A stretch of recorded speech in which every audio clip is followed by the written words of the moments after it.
ये white paper आ गया जिसके बदले में, जिसके पहले ही कांग्रेस जो है वो ब्लैक पेपर लेकर आई और उस पर प्रधानमंत्री ने तंज भी किया। इस व्हाइट पेपर का उद्देश्य और उसकी मुख्य बातें, मनोरंजन क्या है, एनडीटीवी के पास वो एक डिटेल कॉपी भी है व्हाइट पेपर जो है, तो उसमें क्या मुख्य चीजें हैं? देखिए, करीब 50 से ज़्यादा पेज हैं इस वाइट पेपर में। सबसे पहले आप यदि इसको वाइट पेपर को खोलेंगे तो इसमें उद्देश्य दिया गया है कि वाइट पेपर लाने का उद्देश्य क्या है। तो उद्देश्य में लिखा गया है कि प्रशासन की प्रकृति, सीमा आर्थिक और राजकीय संकटों से अवगत कराना, ये एक पहला उद्देश्य दिया गया है। उसके बाद दिया गया राष्ट्रहित के बारे में जो है, उसके बारे में राष्ट्रहित क्या होना चाहिए और क्या नहीं होना चाहिए, और अंत में कहा गया नई प्रेरणा और नई चेतना के साथ किस ढंग से काम करना चाहिए, ये उद्देश्य में दिया गया। इस वाइट पेपर के मुख्यतः 3 हिस्से हैं। पहला हिस्सा जो है डील करता है कि मनमोहन सिंह की जो सरकार थी, यूपीए की सरकार के दौरान भारत की आर्थिक स्थिति क्या थी, उस पर चर्चा जो है डिटेल में की गई है और उसको कंपैरिजन किया गया है कि अब के जो प्रधानमंत्री मोदी के 10 साल है उसको लेकर के आप इसके डिटेल में जाएंगे तो एक एक चीज़ का जिक्र किया गया है कि कितने शौचालय खोले गए, कितने जो है आवास जो है पीएम आवास बनाए गए, कितनी सड़कें बनाई गई, इसका एक कंपैरिजन आपको वहाँ पर मिलेगा।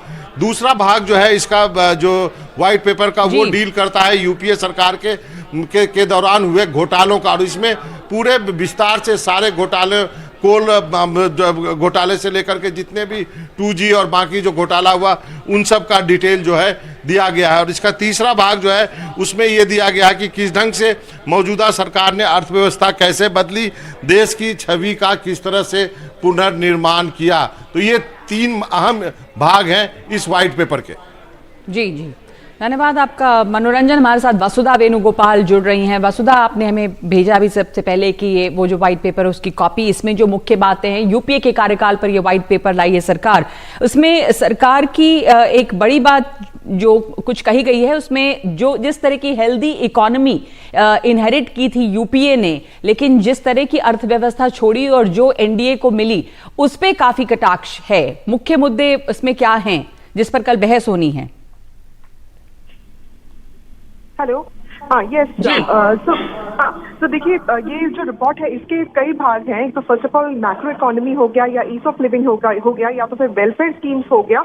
इसमें भारत ने कितना प्रोग्रेस किया है यूपीए रेजिम और एनडीए रेजिम, इसका पूरा एक कंपैरिजन है। जैसे और उस टाइम पे ग्रोथ कितना हुआ करता था, उस टाइम पे आईएमएफ ने भारत के बारे में क्या बोला था, और अभी कितनी चर्चा हो रही है और कितनी प्रशंसा हो रही है, उसके बारे में भी बात है।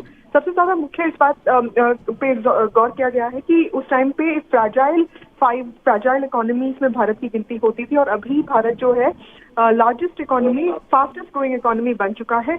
उसके साथ साथ एक पॉलिसी पैरालिसिस वाली जो बात थी, एनपीएस की बात थी, बैंकिंग इंस्टीट्यूशंस बहुत ज्यादा जो है उनकी हालत खराब हो गई थी, स्ट्रेस्ड हो गया था, डेथ स्ट्रेस हो गया था। तो वो सब सिचुएशंस को किस तरह मोदी गवर्नमेंट ने डील किया है, एड्रेस किया है, काउंटर किया है और ओवरकम किया है, उस बारे में बात की गई है। और स्पेसिफिकली इस बात पे जोर दिया गया है कि 2013 में ये इन्वेस्टर्स इंडिया में इन्वेस्ट नहीं करना चाहते थे और बहुत खुलेआम बोलते थे कि हम बाहर अब्रॉड इन्वेस्ट करना पसंद करते हैं, इंडिया में नहीं करना चाहते। लेकिन इंडिया मोदी के आने के बाद भारत में कितने इन्वेस्टमेंट्स बढ़ गए हैं, उसके बारे में भी इस पेपर में बहुत ज्यादा उल्लेख है।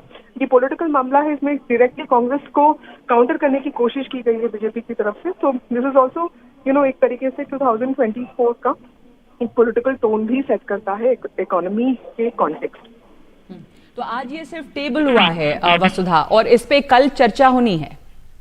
आज से टेबल हुआ है और कल जो है इस पे चर्चा होगी, और इस पे जो है चर्चा कल होगी, और इसमें इस बार सेशन को इंक्रीज भी किया गया था एक दिन से, तो ये चर्चा जो है वो कल होगी।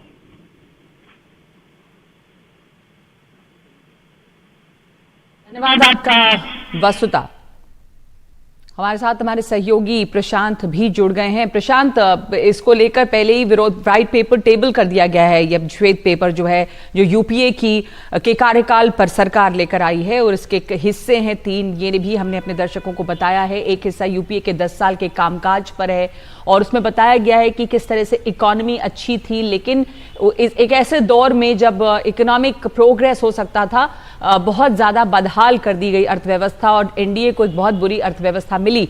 लेकिन इसमें पहले ही कांग्रेस पार्टी, विपक्ष के लोग एक ब्लैक पेपर भी लेके आए आज, और वहां पे प्रोटेस्ट भी हमने देखा। तो इसके ऊपर उनकी रणनीति, और कल इस पर अब बहस भी होनी है।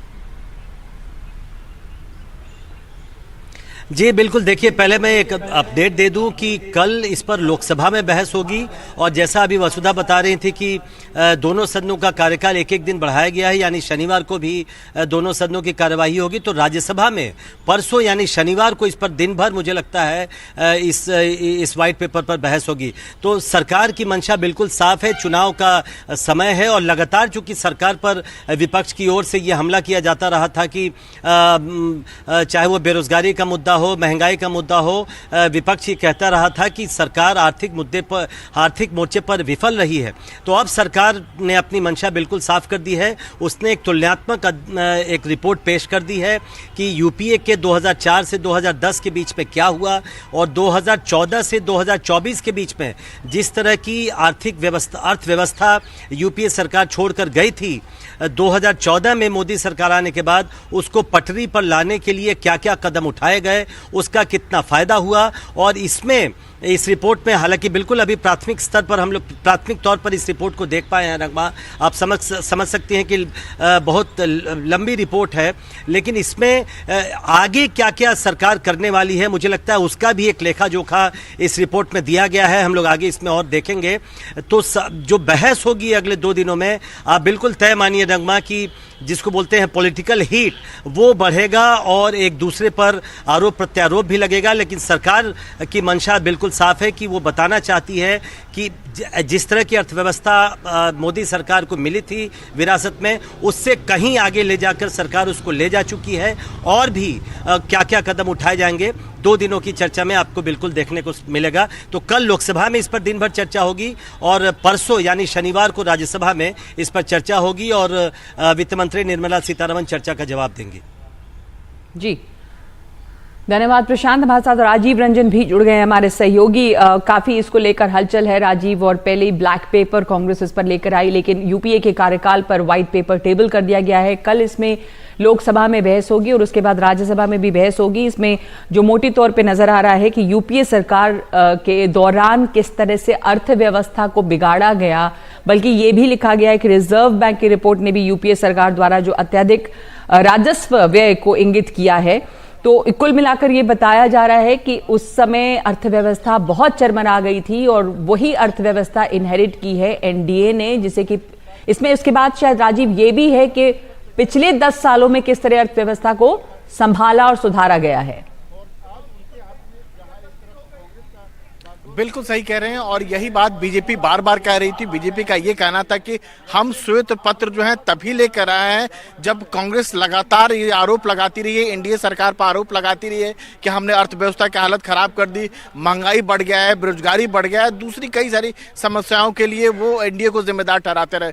तो एनडीए सरकार ने सोचा कि चलिए चुनाव सामने है, चुनाव सामने आ रहा है, तो हम आपका जो कार्यकाल है 10 साल का जो यूपीए सरकार का कार्यकाल है उसका एक पूरा लेखा जो होता है, कच्चा चिट्ठा जो होता है, हम श्वेत पत्र के जरिए रखें, और इसके जरिए दिखाने की कोशिश की गई कि यूपीए सरकार के दौरान जो है सरकारी अर्थव्यवस्था का कितनी हालत थी।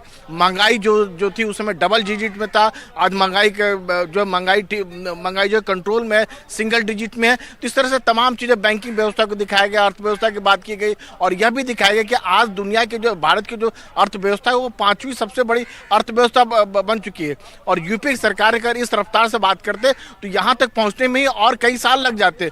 और जो प्रधानमंत्री मोदी का यह भी कहना है कि हम जो है कि अगर तीसरा जो हमारा कार्यकाल जो होगा उसमें जो है दुनिया की तीसरी सबसे बड़ी अर्थव्यवस्था बन जाएगी, और ये लोगों के लिए सब कुछ हो रहा है। तो यूपीए सरकार के दौरान जो कांग्रेस खासतौर से जो सरकार पर आरोप लगाती रही, उस आरोप को जो खोखला करने के लिए, और ये कह सकते हैं कि यही वजह है कि ये श्वेत पत्र लेके आए, और इसके लिए चुनाव ठीक सामने है। और जो यूपीए सरकार, जो लोग कांग्रेस के लोग कहते थे कि हमने ये कर दिया, हमने वो कर दिया, हमारे समय में महंगाई इतना कम था, और ये पेट्रोल डीजल कई सारे मुद्दों के लिए आरोप लगाते हैं, तो उन सारे आरोपों को जो है ये कह सकते हैं कि धारदार जो है या उसको खोखला करने के लिए सरकार जो है ये श्वेत पत्र लेकर आई है। जी जी, शुक्रिया आपका। जो हमले हैं उसको और धारदार करने के लिए श्वेत पत्र लेकर आई है इस सरकार, यूपीए सरकार के कार्यकाल पर। तो इस वक्त ये बड़ी खबर और ब्रेकिंग न्यूज है कि श्वेत पेपर टेबल कर दिया गया है और इसके बाद बहस इस पर होगी, चर्चा होगी, वो कल लोकसभा में और उसके बाद राज्यसभा में होगी। आज वित्त मंत्री निर्मला सीतारमण ने इसे टेबल किया।